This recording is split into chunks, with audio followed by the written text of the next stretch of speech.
Hi, this is Mighty CS Man. I have a complete YouTube series on building Java programs, the book Building Java Programs, and these are the problems from that book, and they have a website called Practice It and how to do these problems. I'm going to walk through this problem. I will be giving you the answers, but really you should try it on your own first and only watch this video if you're having troubles. This will take longer than if you just did it on your own. You understand what's going on. But I'll try to explain the problem a little bit more in depth, a little bit of background as well. So in chapter 5, one of the things you're going to be learning about is random numbers. And there's two ways to get random numbers. This is one way. You create a random data type. It's a data type for a class called random. Okay, that's hard to say. But we're going to create a new random, and then you can call nextInt on it. The other way to do it is you can use the math.random function, and that will allow you to do it without having to create a new object, but this is maybe a little bit easier. So anyways, this is the way the book wants you to do it, and for this problem. And what we have to do is we have to figure out what range of values are going to be generated.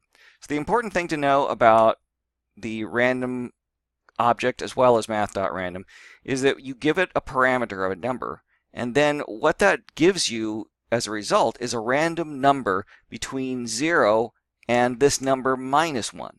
So this will give you numbers between 0 and 99. Okay, it's not going to give you 100. And it's very important to understand how you can generate any series of numbers. So this is going to give us a range from 0 to 99.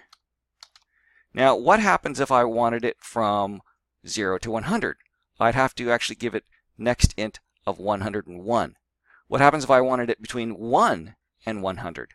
Well, I would take this expression here, and then I would add on, and let me just write this out because it'll be easier to talk about. If I, oops, that's not the right expression. Let's just type it out. Ran.nextInt of 100. So if I added 1 there, what this would give me is 1 to 100. Okay. What happens if I wanted, well, let's use a smaller range for the next one. But I want you to note that there are two separate decisions to be made here. One is what is the number that you put inside here, and that depends on the range of numbers, the amount of numbers that you want to be able to generate. Okay, that's 100 numbers. Okay, but they're from 0 to 99. The second question is what do you add or subtract to that number in order to make it whatever range you want. So if by adding 1 on, we got ranges 1 to 100. I could get ranges of negative 200 to negative 100, all sorts of different things. Let's go ahead and take a look at the next example. So the next example, so what do you think is the range here? Okay, so using the same idea that we learned before, we know that the range here is going to be from 0 to 19. But we are adding on 50. So the range that we're going to end up with is actually 50 to 69. Okay, so again, what is the range of numbers? There are 20 numbers here, 0 to 19, and then we're going to add on 50, so we get 50 to 69. Let's see if they give us some better examples here. The next one here. Okay, so this one looks very similar to the last one, right? But it's not going to be. Can you tell ahead of time what this is going to do? Okay, instead of that 50 being an offset, that 50 is now part of the range of numbers.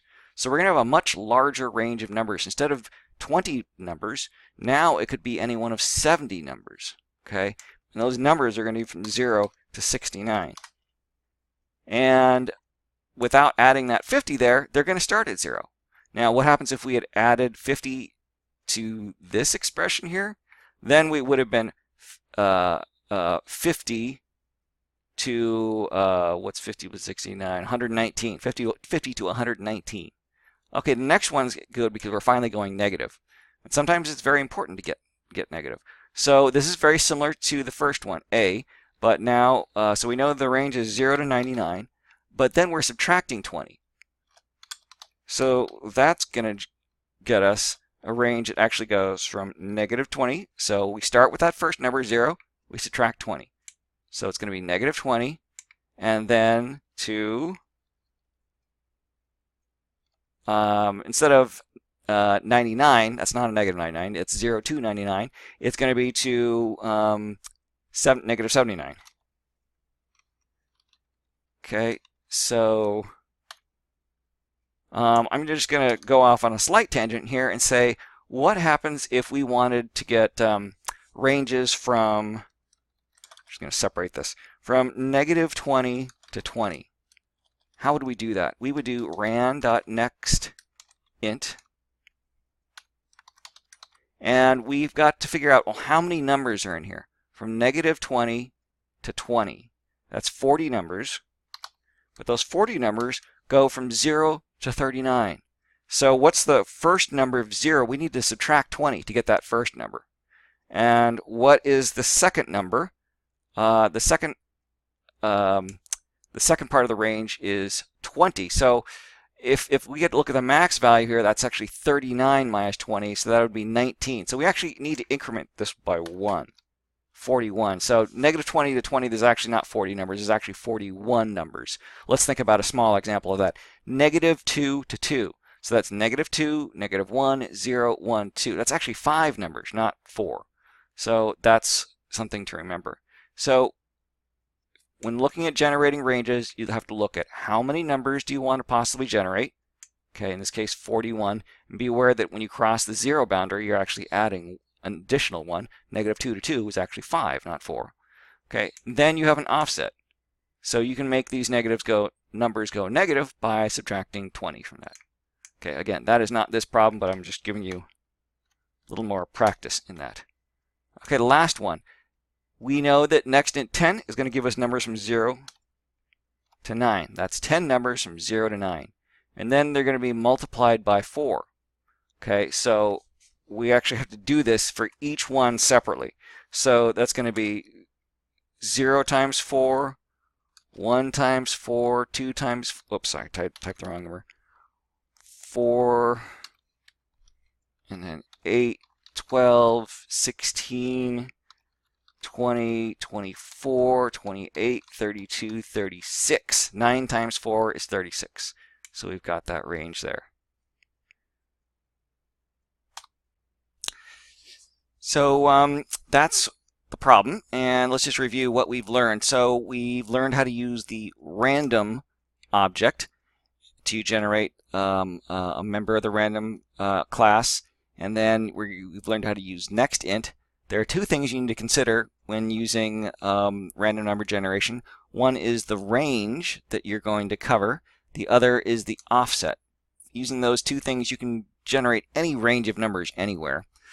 I'll also mention that the alternative to do this is you can use this function math.random, which generates a floating point number between 0 and 1.